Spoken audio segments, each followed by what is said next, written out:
Hello, everyone. This is Amanda here, and I am so excited to be tuning into this fantastic summit that we have been on together.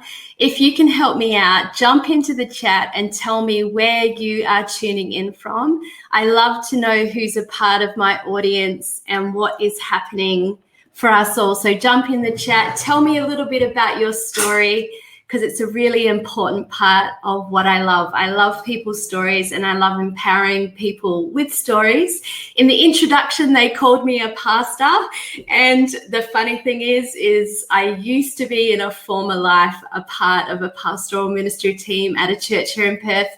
But these days, if you call me a pastor, I'm kind of like a creative person's encourager. I love that. So look, everyone's starting to tune in. Hello, everyone. I am so excited to hear about you. Keep chatting and telling me what you're up to. Well, today, the team that are a part of the Connect conference asked me to talk from my latest book. And my latest book is called Dear Creative Self. And I wrote it over a period of a few years. And it's really about talking to ourselves about the way that we view creativity.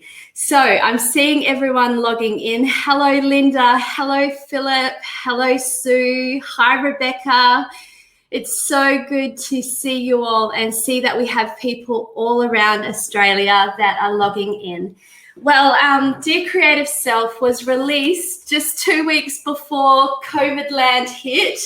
And it was released here in the State Library in the city of Perth, and it was a beautiful, beautiful event. It was one of the last events I got to go to before we went into the season that we are now in, the free fall.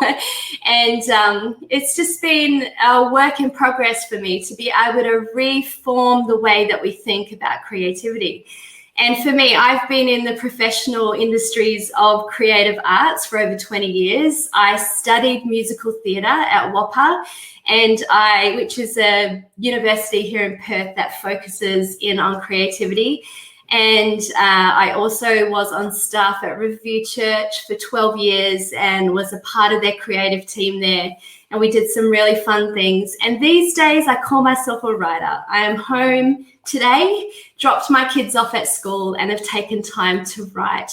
And so my heart behind today was to create a sense of engagement around what truly is your story and how to change your story and what does a personal creative renaissance look like.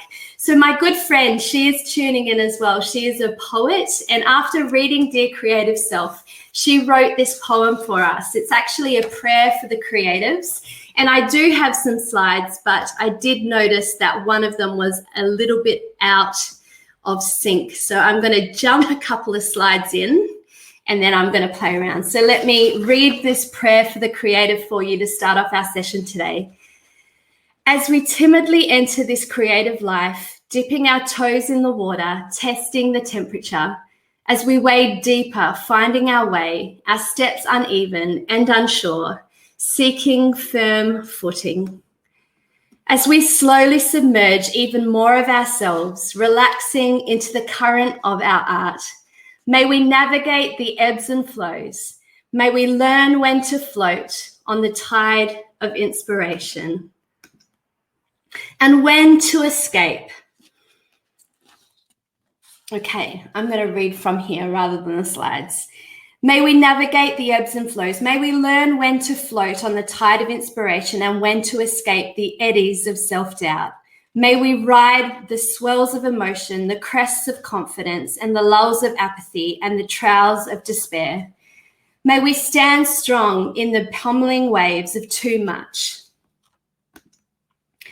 Too sensitive, too loud, too colourful, too introverted, too invested. May we know that we have been divinely created to grasp in our hands the elusive trickle of ideas, gathering each drop to make emotions come to life. May we allow ourselves to be a channel, letting our gift flow through us and releasing it when required. And out of the overflow of our hands, may we give the sustenance to those who are parched and dry. Amen. Well, Jody McCarthy, who wrote that prayer for the creative, is going to put the link in the chat off to the side so that you can download your own copy of that prayer. But I don't know about you, but sometimes I feel that prayer for the creative heart, that prayer for those who want to do something but get so stuck in our story and not sure where to go from there. You know, too much, too sensitive, too unsure. How do I do this well? How do I lean into what God has for me? I love 2 Corinthians 3, 2-3 that says this: "For your very lives are our letters of recommendation, permanently engraved on our hearts, recognized and read by everyone. As a result of our ministry, you are the living letters by Christ, not with ink, but by the Spirit of the living God, not carved onto stone tablets, but onto the tablets of our tender hearts." There is something so powerful about your story, and I believe that somebody needs your story. And as we unpack the letter of our life, as we unpack the story that is within each and every one of our lives, the creativity that flows from that place is a powerful, powerful thing. I think sometimes in the church especially, we have become so consumed with stories and testimonies being about conversion for others. But I have a question for you here today. What if the power of your story is actually about healing in your own life, and the creativity that flows from that place is a powerful tool for self-awareness, for self-growth, and for being able to humbly lay down our lives to learn about what God is doing in our everyday? I think creativity sometimes just gets described a little bit wrong. I think sometimes creativity becomes about the musician sitting off to the side in another room, rather than it being about the very letter of our life that God is bringing. And I have a friend who owns a cafe locally, and when I first met her, I would go into her cafe and I would write. And when I first met her, her sister knew about me, and her sister had told her a little bit about my life, and she came up to me and she was like, "Amanda, I am an atheist. Do not talk to me about God." And I was like, that is a fantastic introduction. I was like, okay, I promise I am not coming here to convert you. But over the next 3 years of me writing every week in her cafe, just recently, she comes to my book club. She's a great friend of mine now, the cafe owner. And just recently, she came to me and she said, "Amanda, you just being in my cafe has created an awakening in my life. And I'm so excited to learn more about your God." It's such a small story, but in the midst of that, it wasn't my writing. It wasn't even my conversation. It was the presence of what God was doing in my everyday that opened her up to a sense of awakening in the midst of her story. It was a personal creative renaissance that is coming out of her life, that is just coming into that space where she would be able to look at my life and go, okay, there is something different about the way that her life is being written, and I want to learn more about it. In the midst of writing Dear Creative Self, I have learned that there are 7 different spheres of the creative process. I've mentored hundreds and hundreds of creative people in the professional creative industries for a very long time. And every person I speak to, often I will find that they are stuck in one of these spheres of the creative process. You see, when we use the word creative, we can often think that it's something more ethereal than what it actually is. What if we change the word creative, and instead of using the word creative, what if we use the word rhythm? I'm going to take some time just to look at my rhythm.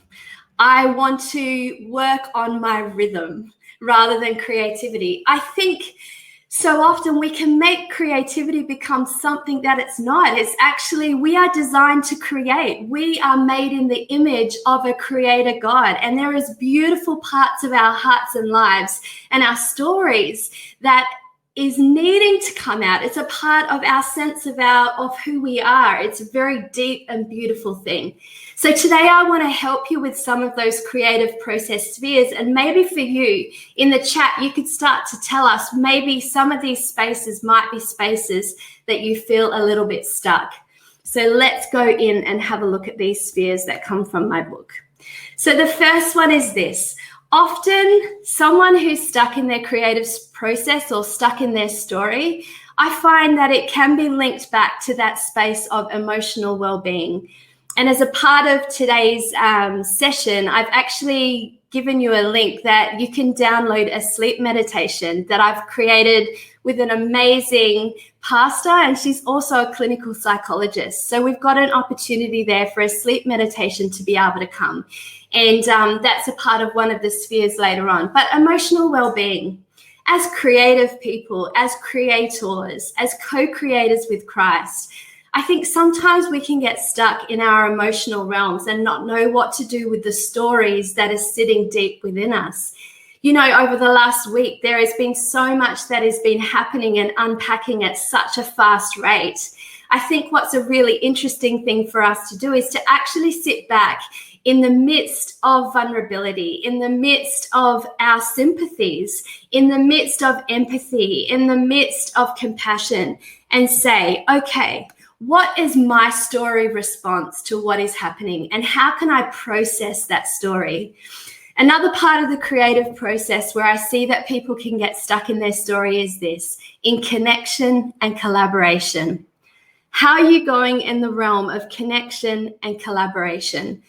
I think sometimes when it comes to us working with one another, I don't know about you, but there have been some times when trying to finish something, you know, when you're at university and you've got to work with a whole tutorial of people to get this one thing done, or you're in your church and you have to pull together the film for Easter, and how do you work on connection and collaboration? Our experience of community in this place can often be a place where we get stuck in the creative process.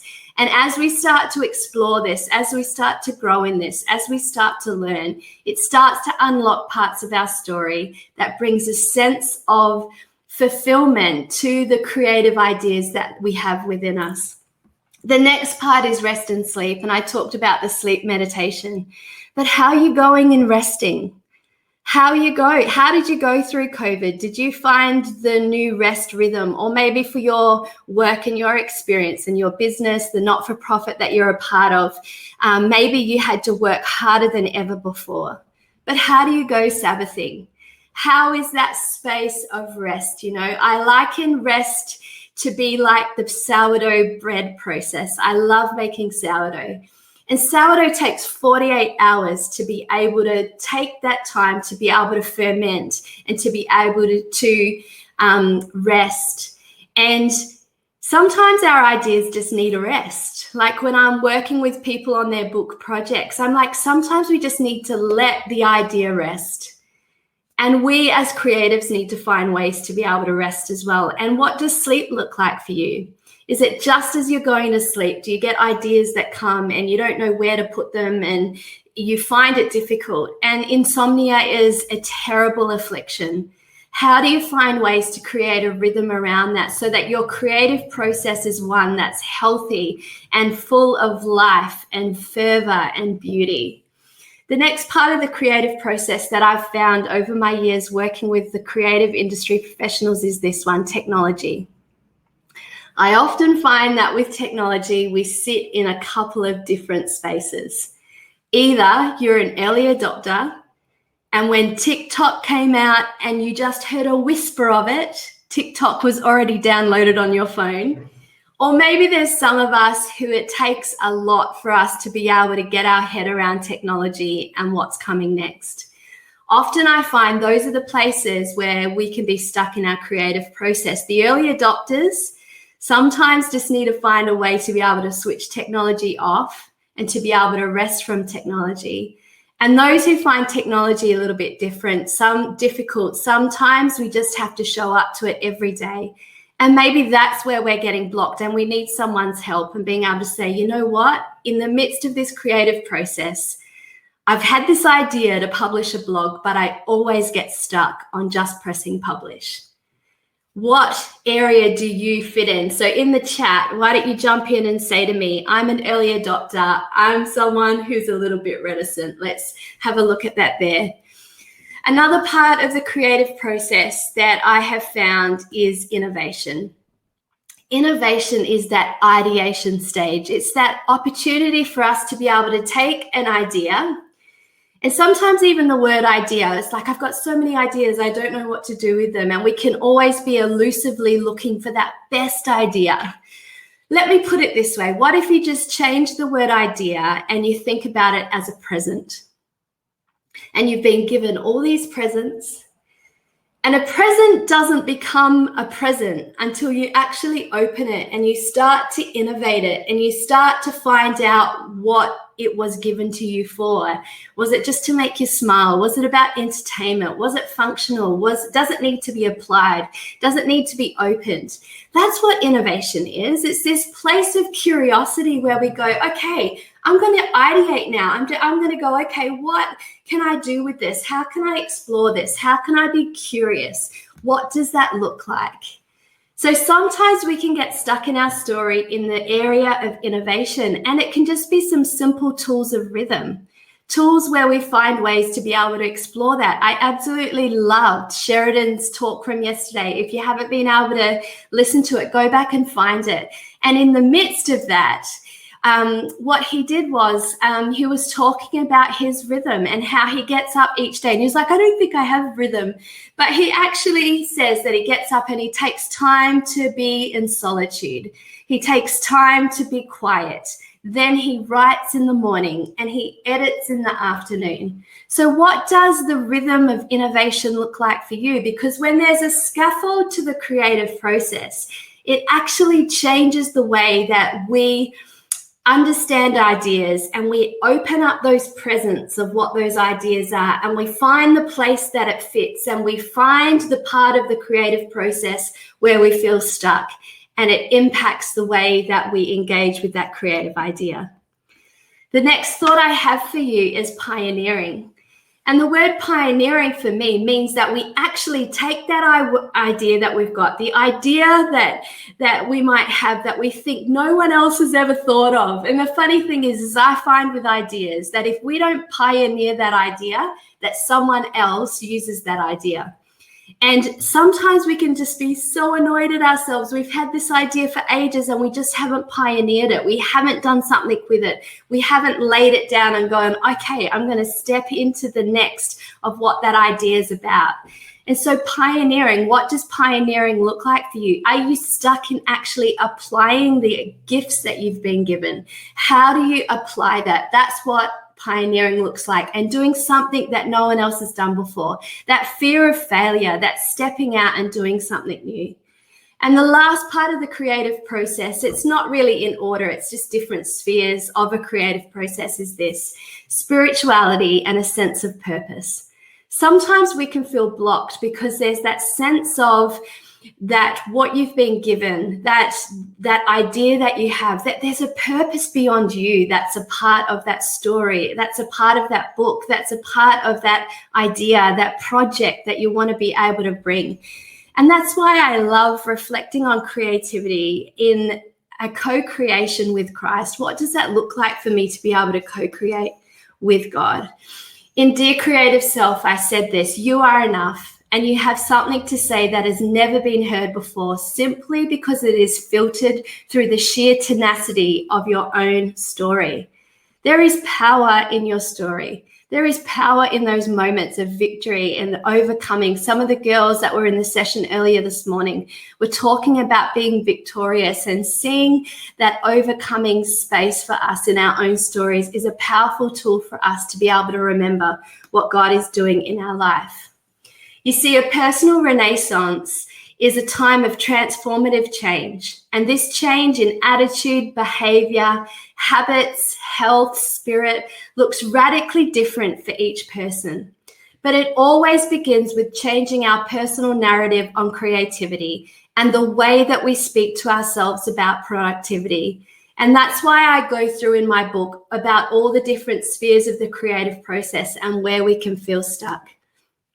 I love Psalm 18 from the Message version, and it says this: God rewrote the text of my life when I opened the book of my heart to his eyes. And I don't know about you, it's that humble place of going, you know what, Holy Spirit, what is it that you want to do today through my story? What is it that you want to do with the authenticity of who I am and what I bring to this space? How can I rewrite my relationship with creativity and the creative projects that are in my heart and life? And how do I co-create them with you? I think one of the greatest answers to this is to reframe the way that you speak to yourself about creativity. It's a powerful tool for us to be able to find a way to be able to reframe the way that we speak about creativity. And I don't know about you, but my time is coming to a close because I really want to answer some questions.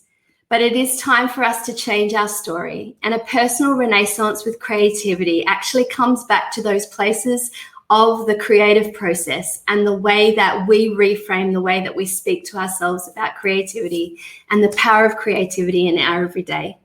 So I'm going to introduce my friend who is going to come in and answer some questions with us.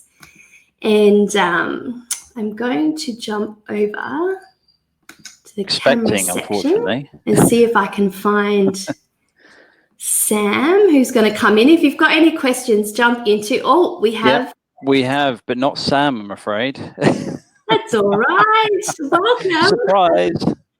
Welcome. My son's called Sam. I could go and get him if you like. But unfortunately, we had a slight delay with Sam joining. And the good news is, Amanda, I'm a big fan of your writing and speaking as well, and we've caught up many times at things like Spark, and we had a lovely chat before this event as well. So, you know, that's a treat for me. I get to answer or ask the questions that people have got.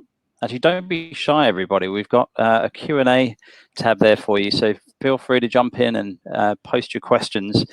But while we're waiting for other people to ask questions, maybe I'll just be cheeky and jump in there with a few of my own, because I would love to definitely. Well, I'd have to say, first of all, thank you for sharing there, and also for your writing. I've recently bought and read rather your book, but it's not really so much a book; it's more of a workbook, the Seeking Clarity book, which when I was coming towards the end of my last paid work at the end of last year, I was looking for clarity, and it was funny, your book just sort of appeared. I guess it was a bit of a prompting there, and so I got it and sort of worked through it myself, and so it was really, really excellent to read. Seeking Clarity was the name of it for anybody who hasn't used it. It was very useful for me. Interestingly, though, at the very moment I finished the book and finished working through it, which I found challenging, I have to be honest. I found it difficult, and that's a good thing. Difficult in the sense that it wasn't an easy thing to go through personally. But right at the point I'd finished it and I had these kind of ideas, I felt like a bit of a download from God of what to do, that the coronavirus kicked in. So I guess sometimes life throws you curveballs, and I think, given that sort of scenario, how do you cope with, or what kind of advice would you give people that are trying to seek clarity, and yet there are many other distractions coming in around us that try to catch distract us from the things that we feel we're called to? What advice would you give to us there? I think I'm in exactly the same place. I was supposed to be traveling for most of June. I had 2 sold out retreats in Bali, actually. And we had put a lot of work into taking groups of leaders away to really discover their story and to grow in self-awareness from their story. And so having to refund all of that event was a humbling but beautiful experience, because I think what happens then is, I think that's where, when I talked about creativity as a rhythm and ideas as presence, you're actually able to unpack the idea in a new way, because seasons happen. Like it has been an unusual season. And I think the unusual part of the last 3 months is actually that it's been a shared experience, a lived experience across the whole globe. And I think that's why historically we'll be looking back at it and going, okay, what have we learned? What lessons have we learned from this time? From the storytellers, from the creative people who are bringing their thoughts and their ideas. But I think it's actually about that ideation stage. It's about the pioneering stage. It's that capacity to be able to go, okay, God, you have purpose. Like, I don't think that there wasn't purpose in the event that we were supposed to be at together in the Gold Coast. Absolutely, there was purpose, but it's just the fulfillment of how it looked just looks different. And so I think if we can be fluid, it comes back to fluidity and to be able to hold our ideas, but to hold them with open hands and go, okay, God, this is an idea. I believe this idea is from you. And how do I now wait and hold it with looser hands to be able to see you flow and move through that? And that's what fluidity is. And it's a powerful tool as a leader, actually. Yeah, that's really good. I guess speaking again personally, we had the challenge of trying to sort of I'm trying to avoid using all the buzzwords like pivot and those sort of things, but suddenly actually you have no choice. The government say stay at home when you plan to travel, like you said. Suddenly you've got to educate your 3 children and you haven't taught never taken a class in your life. All these sort of things kind of get thrown at you, and so it's kind of an interesting thing. So I will ask a couple of questions that have come through from some of our people watching today. So welcome everybody. Katisha has asked, firstly, she just says, so awesome, Amanda. Obviously, I think everybody's saying awesome. They're really enjoying this session. If you find yourself stuck in one of these spheres, how do you start getting unstuck? What's the process for getting unstuck? I think a really great tool is to actually use writing as a form of processing. So the booklet that Stu was talking about was a series of booklets that I've produced that help you to be able to answer questions and reflect. And I think we live in a world where we actually publish so much publicly that we forget that there's this personal and private place, which is actually different to our devotional space with God. It's this private place of processing, it's the conversations with friends. It's the, I'm feeling this, but I'm unsure about that. It's the vulnerability, it's that space of going, okay, I'm not sure what I think. How can I process that? And for me personally, I find that writing is a powerful tool to that, like just a big piece of paper, and I write a circle in the middle and I brainstorm out of that and I go, okay, what am I actually feeling? Why do I feel stuck in that? And sometimes, it might be technology is in the midst of, I'm working with a beautiful woman who is writing a book at the moment, and she just gets so stuck on pressing publish on her blog. And I'm like, okay, let's unpack what is actually stopping you. And it's just like, I just don't feel like it's good enough. And then I'm like, okay, let's unpack what that looks like. So as you start to explore some of that, I think there's a freedom that comes in the unsurety of being able to go, I need some help, or I need to be able to do something new. So that's what I would do. And that's what I help people to do, actually. And I really love that part. That's good. Do you have a particular book, or is there a particular blog that you would point somebody to on your website around that sort of thing? Put you on the spot. No, I do lots of writing around it, but I'd actually say there's a chapter in Dear Creative Self which is called The Story Keeper, and it's the way that we hold on to stories. And when we're able to really take a bit of a step back and look with curiosity at the stories in our own life, then there's something that blooms and the thriving place that comes from that. That's really good. I've had the privilege over the last few days to be able to have conversations with some script writers and so on, who obviously have been sharing with me just how, and I think we talked a little bit about this beforehand, about how they are sort of looking at this kind of season that we're in at the moment to find those sort of stories as well, to kind of look in and kind of ask one another, you know, what's your story? What are you experiencing right now? And sort of trying to record some of those events as well, some of the real things that are happening in people's lives, so that we can, record some of that for our own creativity as well.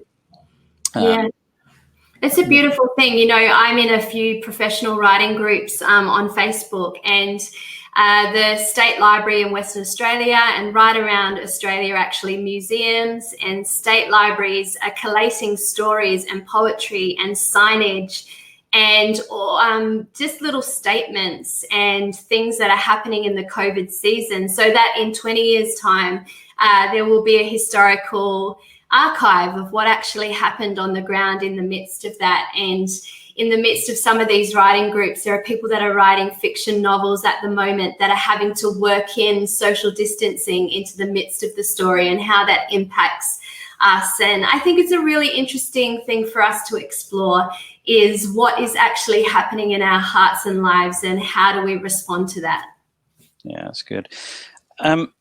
You talked about connection and collaboration in your sort of in the slides there, and you know, this is obviously one of the things that we're missing the most. For those of us that have been able to come to a Connect conference on the Gold Coast, as much as I'm loving the fact that there's so many people engaged and able to be involved in this. I mean, you're in Perth right now, and we just saw from the chat that we've got people from the top end of the country and Townsville all the way down to Adelaide. And I don't know if we've got anyone from Tassie there, but, you know, we've got people from all over Australia, in fact, all over New Zealand and other parts of the world as well. We've had people in Singapore joining us and all over the place, which is excellent. And I love that.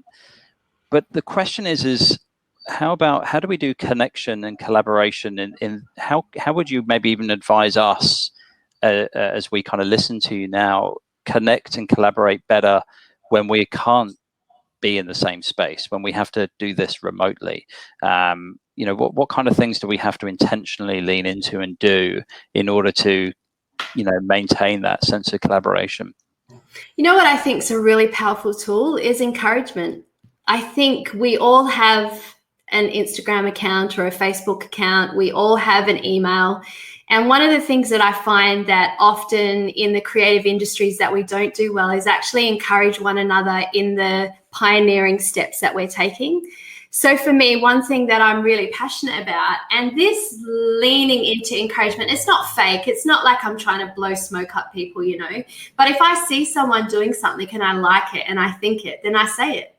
Yeah. And I think sometimes we become a bit cautious and we don't believe the best in other creative people, And the funny thing is that someone can create something that is the same topic, the same writing kind of style as mine, but they're not actually my competition because we both have a different story and a different lived experience.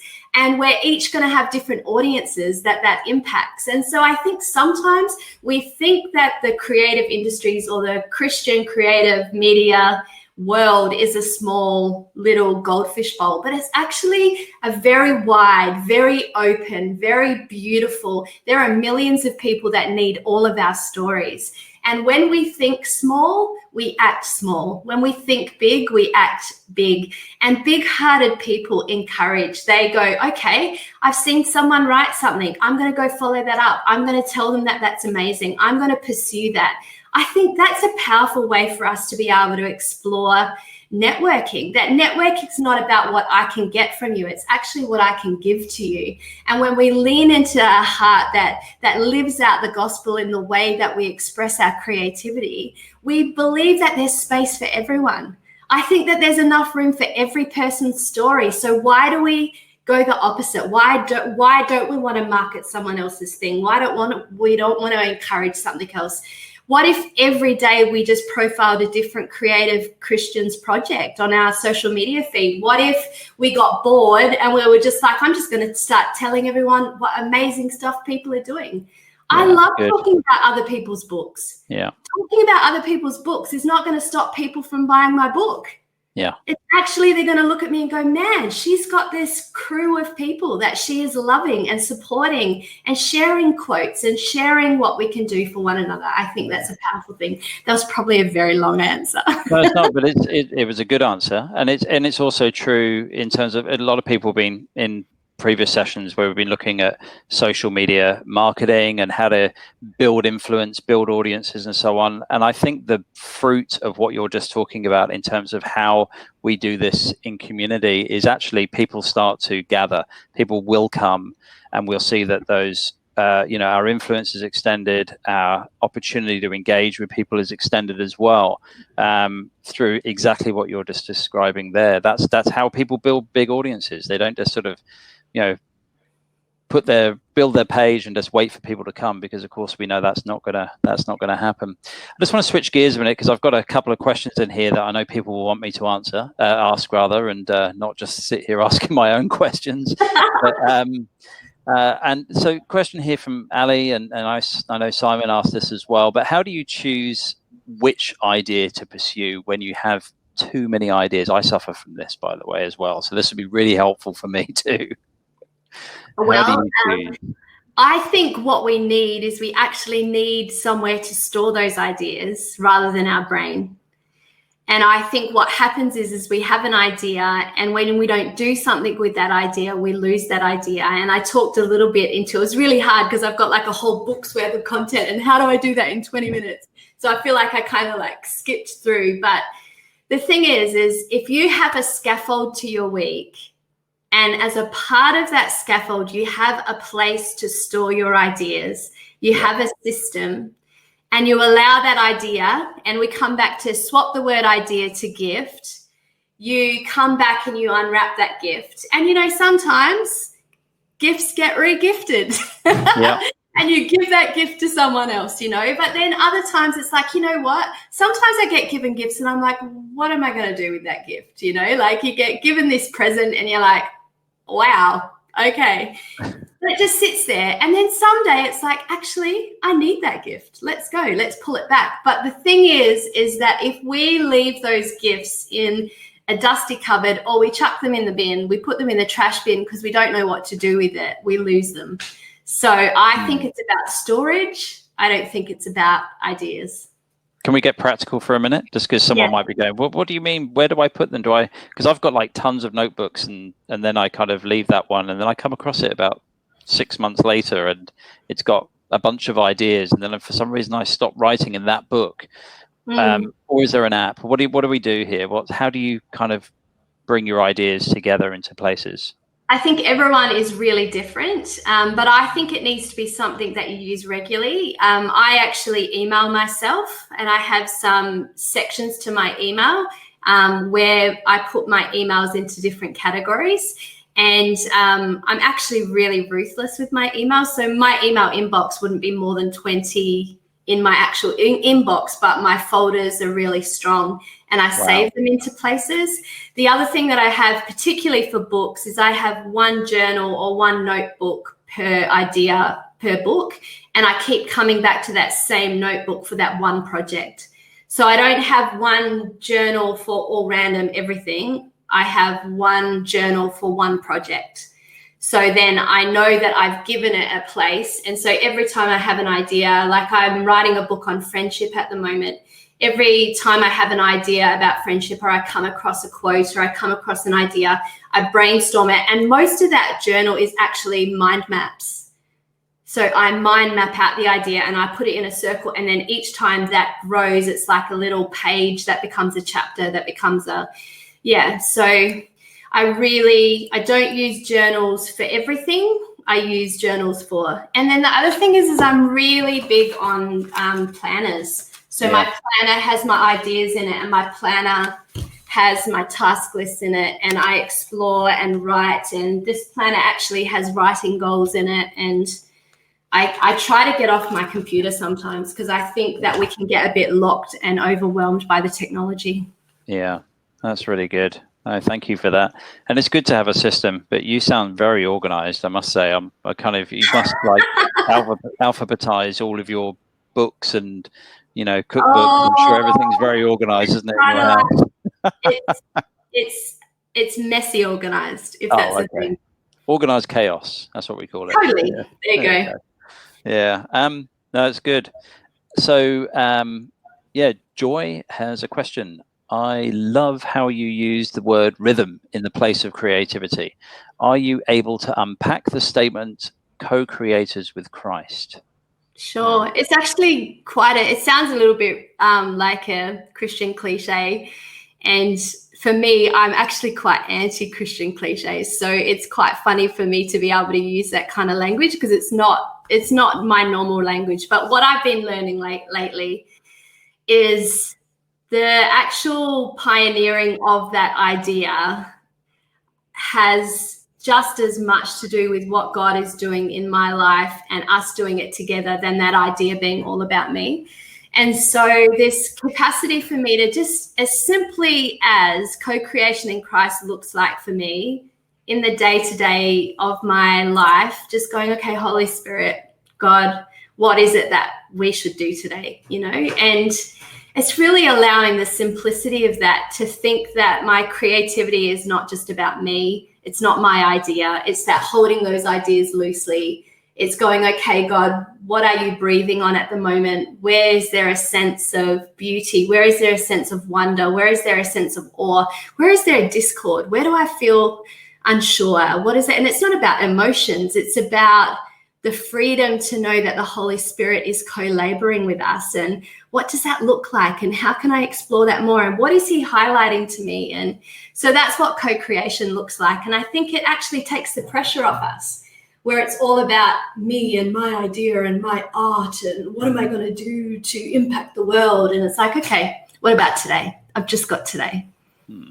Taking the pressure off yourself and just trusting that God's got it at the end of the day. I mean, really, if he's asked you to spoken to you about a particular idea, is sort of trusting him more and more. Yeah.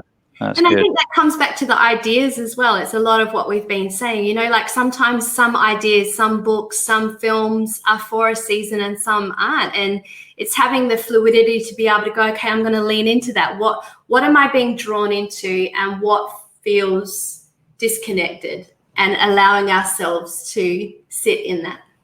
Yeah, that's good. Now, without sounding too flaky. Does that sound too flaky? I don't think so. I mean, if anybody else thinks that sounds flaky, by all means say something in the chat. But Amanda might just unfriend you. That's all. Oh no, I won't. I'm kidding. No, that's good. So Hank's asking, do you have a big stack of books that you are still waiting to get back to? I don't know whether he means books that you want to write or books that you want to read. Maybe you could answer both of those angles.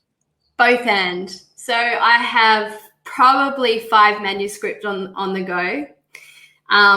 But I'm not kind of flicking between all of them. I kind of have a moment of clarity where I'll write out all the ideas, or I'll write the chapter headings, or I'll start to explore what that is. And then, like I was saying about that co-creation with Christ, there'll be seasons where I can't not write it. So it's almost like I'll have the scaffolds of what could be, or the idea of what could be. So there's 3 different projects I'm working on at the moment. I was asked to write a chapter for an academic storytelling textbook, and everyone in the manuscript is like clinical psychologist this, and head of storytelling in the University of New South Wales this, and then there was me. and so that's with a publisher in England at the moment, and I'm also co-writing a book called Awake, and I'm co-writing it with a clinical psychologist about the power of our story and psychology and how they come together and what does that look like. And I'm exploring rewriting our own story. I'm exploring beauty and the power of beauty and understanding what beauty looks like, empowerment, what does empowerment look like, and our relationship with authority.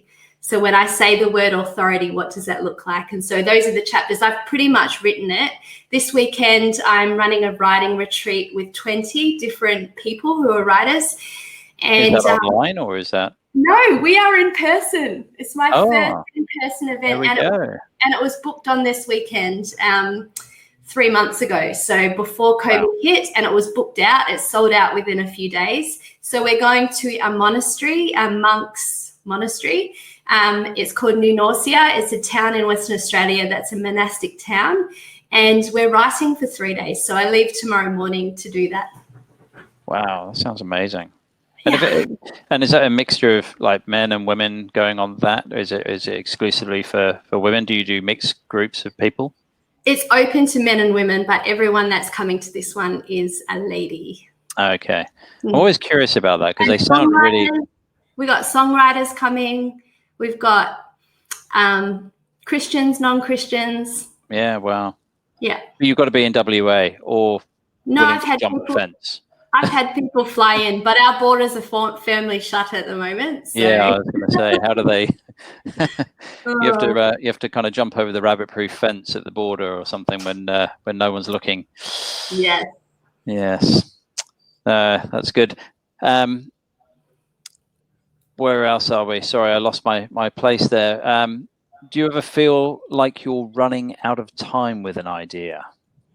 That's an interesting question. That's a really great question. I wouldn't say running out of time. It's kind of not like my worldview. It's not the way I kind of see things, but I do feel like there's new seasons where it's time to let go of an idea. So for me, well, let me ask that another way then. Yeah. Sorry, didn't mean to butt in there, but someone else asked a question earlier on. They said, at what point is it right to quit an idea or even start over? Do you ever find yourself in that situation? Yeah, totally. Like my first book that I published was called Capture 30 Days of Inspiration, and it was sold in Angus and Robinson. It was sold in bookstores all over Australia. And I actually wrote the sequel to it, which was called Capture 30 Days of Desperation. And I wrote it in a slum in Thailand. And I took a team of creative people to run a creative arts camp. And I was looking at the power of creativity to bring healing, particularly in a slum context. For those who, so we had hip hop dancers, and we had we had graffiti artists, and it was just phenomenal. Wow. But I got back home, I'd written the whole thing. So the whole manuscript was written. And the way that Capture 30 Days was produced, it was very reliant on the photography as much as the words. And we lost the hard drive of all of the photos. Oh, my goodness. And I just had to let it go. Wow. We had gone overseas. I took a team of people. I paid a photographer to come. And I just had to let it go. And it was something like, it was just a seed that I let go. And I can't really make it sound any fancier than what it was. It sucked. But I just knew I had to let it go because there wasn't a reinvention of it that felt right. So I think it was that sense of the Holy Spirit just saying, or my sense of wisdom going, you know what? I could make this happen. I could drive this to happen, but it just doesn't have the same anchor that it needed to have. So I'm going to let it go. But did I learn from that? I learned so much from that. Did I make friendships and last-longing creative connection from that? Absolutely. So I think that every idea has a different purpose in our life, and it has a purpose for other people. I think it's having the bravery to be able to face it and go, you know what, it's time to let it go. And then sometimes those ideas resurrect. And maybe I haven't looked at the manuscript, right? But maybe this is the resurrection of that I didn't even know 10 years later. Maybe. And I wouldn't be surprised if there is stuff that I learned in Thailand that's in here that I haven't even thought about until I just said it. It's interesting, isn't it? I'm seeing, I think part of the creative process is about being brave as well and trusting in the process. I'm just hearing, you're talking about quitting, knowing when to quit, but at the same time, also maybe looking at a different way, it's knowing when to trust the gap, if you like, or what's missing. I just had the privilege of, and over a number of, shot a number of documentaries and written a couple of books as well, and had kind of like often found myself in a situation where the hero moment, or there's a particular, maybe it's the kind of the title or a leading image or a major theme sometimes that's not actually known before we've stepped out to go and shoot the documentary or to write the story. And you just have to trust in the process that it's going to come. And sometimes you just have to not quit, but actually trust that the gap will be filled, not with just something that we'll do, but actually that almost, I do believe that it's, there's this kind of like moment where God sort of reveals it and says, that's it, that's the moment, that's the gap that you've got to fill right there, and you fill it with this.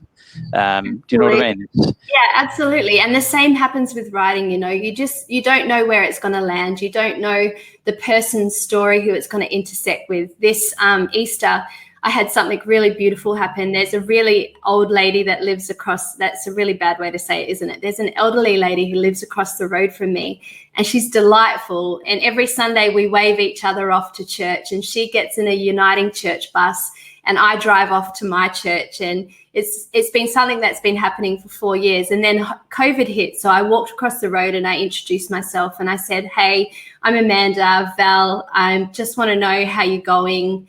Do you need anything? Like, you can't go to the shop. She only catches the bus. She doesn't have a car. She was like, no, my children have online ordered all my food. I don't need anything. And she said, do you know what I feel sad about, Amanda? I feel sad that I can't go to church. And I said, Val, I feel sad that I can't go to church as well. I miss my people. I miss my community. She said, I feel exactly the same. She said, I just don't know, because my pastor, he puts online this thing called his revelation. And it's like, and every Sunday it's his revelation, but I don't have access to the internet. I just have a phone on the wall. And I said, you know what, Val, you know what's really funny that's just come to me is I had just written a book for the Uniting Church, and it was published by Mediacom, which is the Uniting Church publishing arm. And it was a devotional that went across Lent, and it was, I can't even remember the name of it now. It was called Seek. And so I said, you know what, Val, I actually wrote a little something. I'm going to go and get it to you and come and bring it back. And I said, I actually wrote this for the Uniting Church. And she was like, what?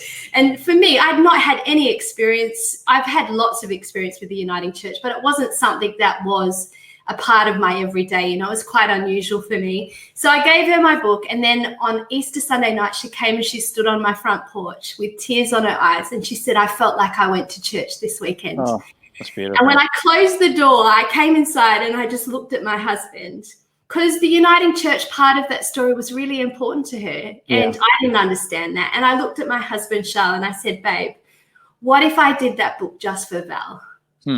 What if that idea was just for her? Because God knew that she would be alone at Easter, and for her to be able to walk through that, and it was in part and put. We just never know where these ideas are going to land, and the co-creation of what is happening in the midst of that. Our part is to lean into the pioneering, then we hold it loose and see what's so good. With it. And what a gift as well that you got to see that moment. So you said, maybe you were meant to just write that book for her, but I think you were, in a sense, like maybe because you got to see. Often I'm sure as a writer you would very rarely get to hear directly from people that have read your work in that way. So yeah, it's really quite exciting, isn't it? Yeah.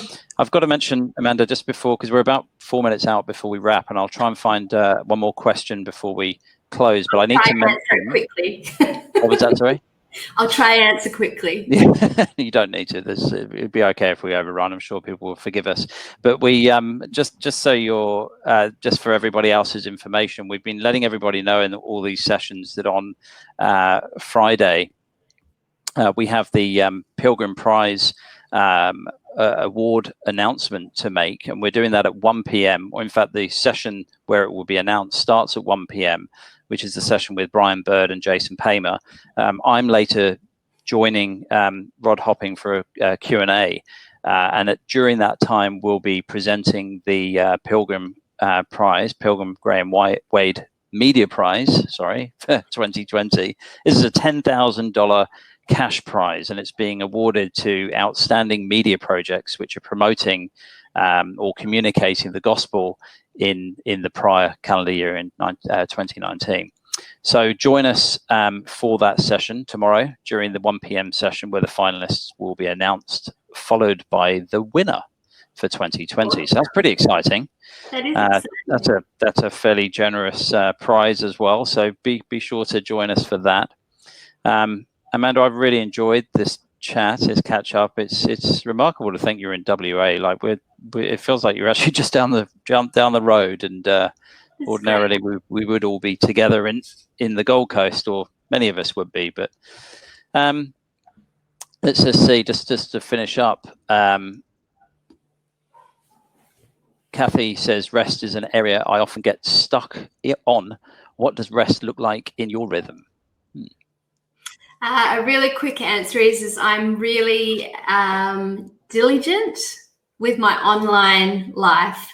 So I'm very diligent in having a day off from my phone, and I will put my phone in a little drawer and I will not take it with me. And I think rest from the crowd is a very important thing.